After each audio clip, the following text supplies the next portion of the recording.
Hi everybody, I'm Jose Antonio Gandia and I live here in Havana, Cuba all my life. I started working in the cigar business in 1999 and my last job was in Habanos, SA as a marketing specialist at the marketing division.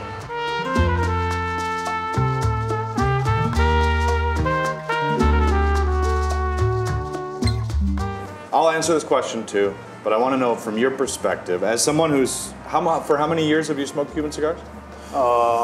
Roughly like 20 years. Roughly 20 years. 20 years. Okay. So if you could only choose one Hoya de Monterey for the rest of your life, and this was the only one that you could have, how would you decide which one to choose and what cigar would it be? Well, without a question, that would be a petite robusto. Oh, wow. So you know that fast. When that vitola was released in 2004, I really loved that. Everything about that, because it was the size, the perfect size for me. And I was kind of looking for a cigar for my late mornings. Okay. When I was at the office and it was allowed to smoke inside, back in the days, yeah. I found that was the perfect smoke for me. It wasn't too demanding, it's a very short smoke.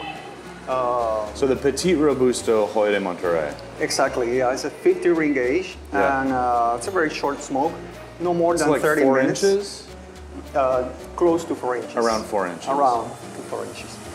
Allows you to enjoy the cigar and pay attention to whatever thing you're doing on your computer. So it was perfect before lunch. Okay. So with your morning coffee and just doing your work out of the office. I remember Michael Jordan, the famous basketball player, I think the best basketball player the NBA ever had. I agree. He used to smoke the Hoyde de Monterey double Corona almost exclusively when he was winning championships.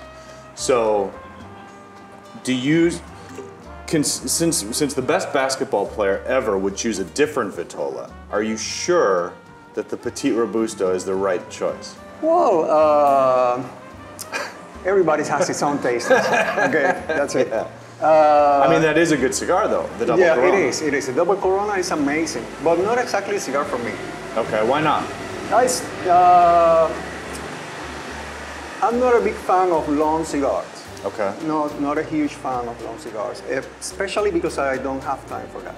Okay. It takes at least 1 hour for me to smoke. I'm a very slow smoker, okay. So I enjoy every puff.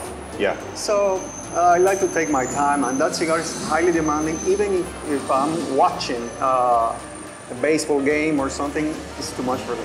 Yeah. I'd rather have 2 cigars in between that haven't such a long cigar, so it's too demanding.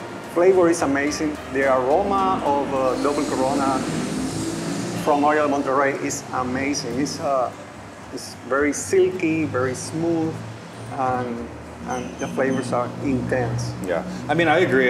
Hoyde de Monterey is one of my favorite brands in all of the Habanos portfolio.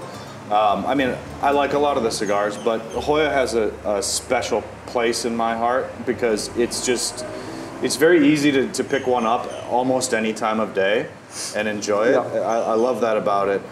For me, I tend to go more, in this case, with a larger cigar, not all the way up to the double Corona, because for me, it's too wide for me. It's not a very comfortable cigar for me. What I like is right now in the current portfolio, what's available regularly, I go for the epicure especial. Epicure especial, yeah. It's essentially what most people would also see as like a Toro-sized cigar. It's long enough that it'll last for more than an hour. It's not a short cigar. I have other cigars that I go to for something short.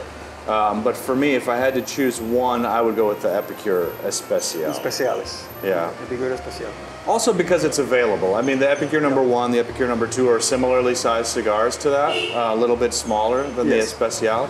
Those would be fine as well, but because I can regularly find the especial, I would have to choose that one right now. I agree with you, but as long as they keep or maintain the consistency on that cigar, yeah, that should be a great option to anybody.